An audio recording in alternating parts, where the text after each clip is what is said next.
Now let's start talking about the Meraki AV cameras. So and we're gonna go through a little bit of introduction and see what is the architecture and what is the difference between the traditional cameras and the new Meraki AV cameras.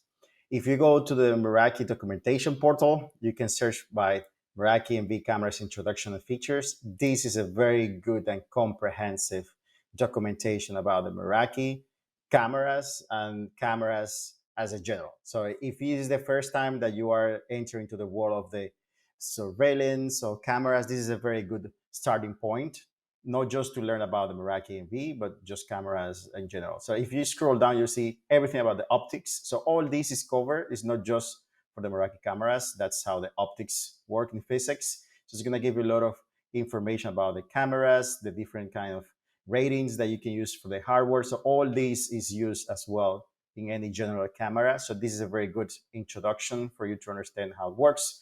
The video resolution from analog to digital, so you can see the difference that is going to happen if you are entering to the world of the digital cameras and before we was just analog. What is going to be the compression codecs? This is very important as well for you to understand which are the ones that you're going to use. All these aspect is very important for you if it's the first time they're dealing with cameras and surveillance systems.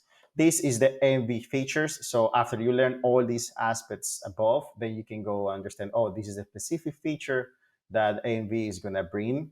The different video transmissions, I'm going to cover that piece in another video, the other different ways. And this is the important piece. So the security and architectures. We're going to cover the architectures. The security, you can go through it and read it through. But the important part here is the architecture. So the traditional architecture, you can see it here, is you have the cameras, and the cameras are connected to the different the MVR or the VMS, the video system that you have, or the network video recorder, and then you have the main computer or terminal or console where you can see all the recording for all the cameras. So this one, then you have several situations. You have different points of attack, or let's say vulnerability points, that you're going to then have to go there and ensure that it's completely secure. So it's not just a matter of plugging these devices or digital cameras into the network now. You have to ensure that each individual endpoint is completely secure, and then you have to ensure that the communication between the MVS or MVR and these endpoints of the cameras are completely secure.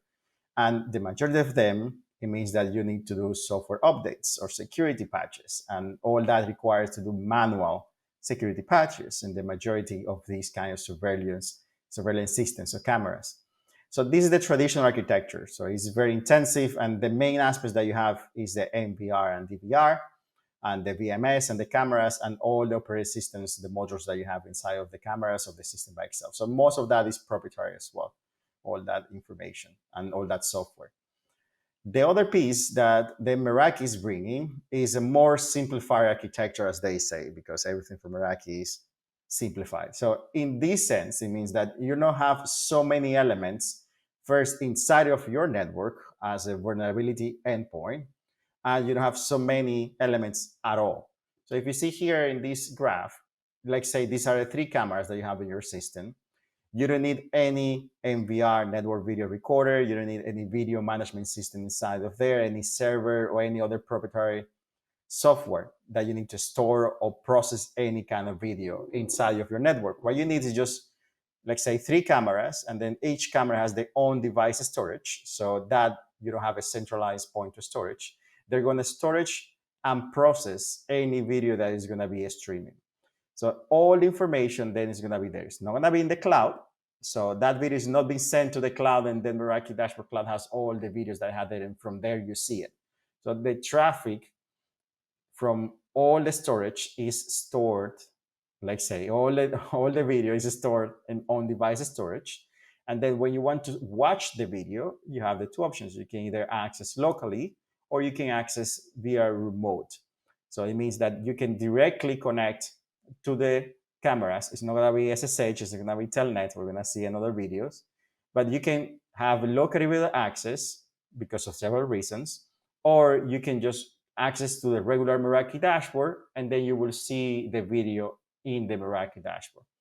So that's the difference between the traditional one, where you have all these endpoints and security risk, let's say, because of the how they manage the OS, the software updates, and the security patches.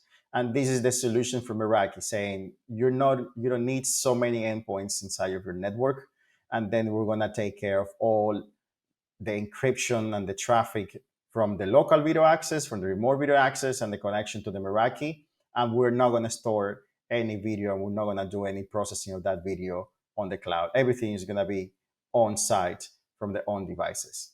That's the solution that is providing then the AMV cameras from the Cisco Meraki portfolio.